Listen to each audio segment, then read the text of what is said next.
এই যে দেখেন মেশিনের পানি। মামাও আসছে, হাই হাই। এই যে দেখেন আমাদের পিছে পিছে আমার মামাও চলে আসছে, ভাগ্নির কাছে চলে আসছে, ভাগ্নির ফোনে। এই যে দেখেন কি সুন্দর, মাশাআল্লাহ। ও মানে এখানে মানুষ সুস্থ থাকবে না কেন বলেন, কি কারণে সুস্থ থাকবে?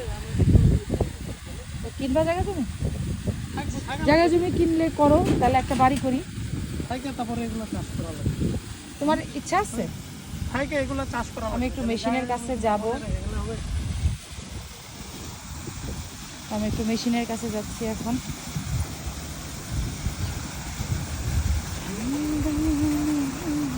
ভালো আছো? এই তো আলহামদুলিল্লাহ, আসসালামু আলাইকুম। এই যে দেখেন শ্যালো মেশিনের কাছে আসছি, এগুলো আপনাদেরকে দেখাবো কেমন। দেখেন জাস্ট কি একটা সুন্দর জায়গা, এগুলো দেখলে মানুষের মন এমনিতেই ফ্রেশ হয়ে যায়। এখানে আবার কাপড় রাখতে সেই জায়গায় দেখেন আশেপাশে কি পরিমাণ জায়গা জমি। দেখেন যে আপনাদের ভাইয়া আর আমার মামা দাঁড়ায় আছে, কি সুন্দর, আল্লাহ এত সুন্দর বাতাস। শহরে কি আছে? কিছুই নাই আসলে। যাবতীয় সৌন্দর্যের খনি হচ্ছে নাই। মামা তো এখানে গোসল করতে ইচ্ছে করতে আমাদের এরা ভিজে ফেলতে ভিজাই, আমার ভিজতে ইচ্ছে করতেছে আমার। এখন আমি নিজেকে আটকায় রাখতে পারতেছি না।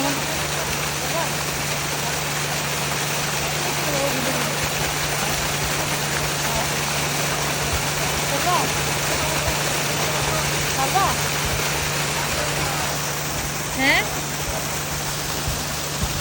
মামা ডাকতেছে।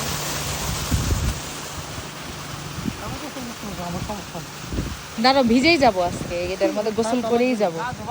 হ্যাঁ লাগুক, তারপর তো একটা স্মৃতি সে লাগুক।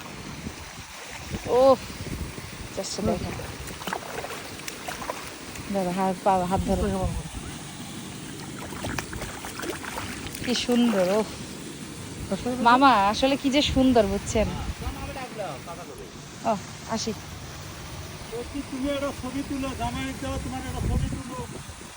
আমার তো এখন হিজাব করা নাই, ছবি তুললে। এই যে দেখেন বেগুনের ক্ষেতে ইয়া করি, তার থেকে বেগুন তুলো জামাই একটা ছবি তুলো। তাই এই যে দেখেন ছবিটা ছুঁয়ে দিও। তাই বলেন বলেন। ভিতরে যাও আমাদের বেগুন তুলো জামাই। কাটা লাগবে না, কাটা লাগবে না। কাটা না, এটা আছে, এটা আছে। দাঁড়াও, 3 মিনিটের ভিডিও হয়ে যায় এটা।